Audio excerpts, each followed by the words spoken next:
மும்மூர்த்திகள் அருள்பாலிக்கும் கொடுமுடி மகுடேஸ்வரர் கோவில். கொடுமுடி மகுடேஸ்வரர் ஆலயத்தில் மும்மூர்த்திகளுக்கும் தனித்தனியாக 3 கோபுரங்களும் தனித்தனியாக 3 சன்னதிகளும் உள்ளன. ஈரோடு மாவட்டம் கொடுமுடி என்னும் ஊரில் அமைந்திருக்கிறது மகுடேஸ்வரர் கோவில்.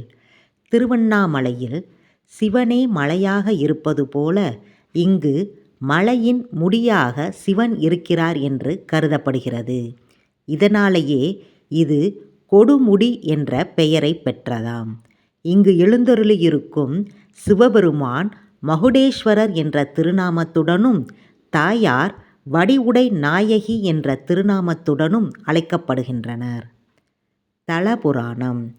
சிவபெருமானின் திருக்கல்யாணத்தை காண்பதற்காக படைக்கும் கடவுளான பிரம்மனும் காக்கும் கடவுளான விஷ்ணுவும் இந்த தலத்திற்கு வந்ததாக புராணங்கள் கூறுகின்றன. அதேபோல் ஒருமுறை ஆதிசேஷன் மற்றும் வாயு பகவானுக்கிடையில் யார் பெரியவர் என்ற வாக்குவாதம் ஏற்பட்டபோது தங்களின் பலத்தை காண்பிக்க இருவருக்கும் இடையே ஒரு போட்டி ஏற்பட்டது.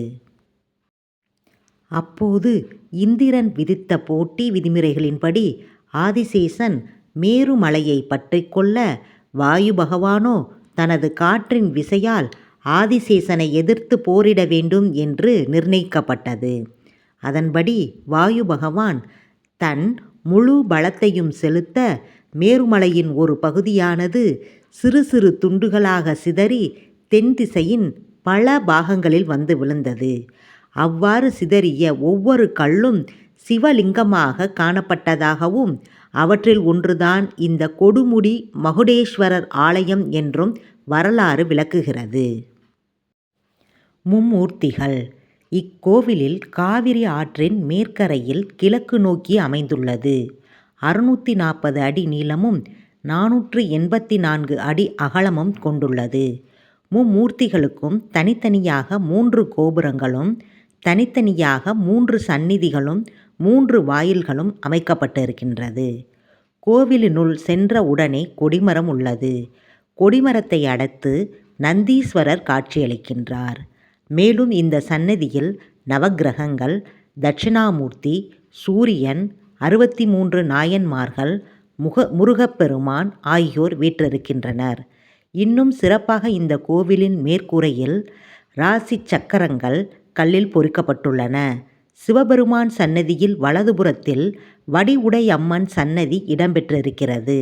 அம்பாள் சன்னதியின் உட்பிரகாரத்தில் வல்லப கணபதி, சோழீஸ்வரர், விஸ்வேஸ்வரர், காசி விஸ்வநாதர், விஷாலாட்சி ஆகியோர் உள்ளனர். வீரநாராயண பெருமாள்.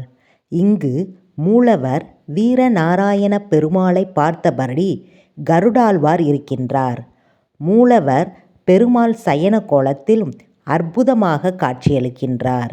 மேலும் 12 ஆழ்வார்கள், பரமபதநாதர், ராமானுஜர், நாகர், வெங்கடாஜலபதி, ஆஞ்சநேயர் ஆகியோரும் உள்ளனர்.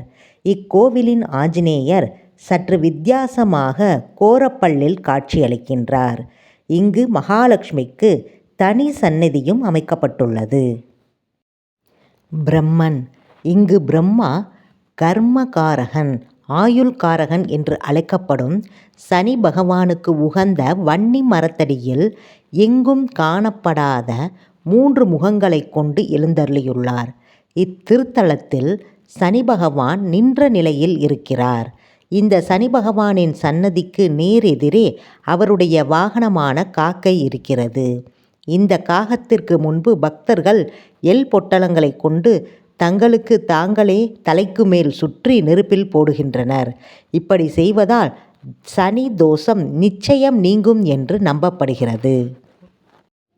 ஈரோட்டில் இருந்து 40 கிலோமீட்டர் தொலைவிலுள்ள இந்த ஆலயம் முற்பிறவியில் செய்த பாவங்களையும் இப்பிறவியில் செய்த பாவங்களையும் போக்கும் ஸ்தலம் என்ற பெருமையை பெற்றிருக்கிறது.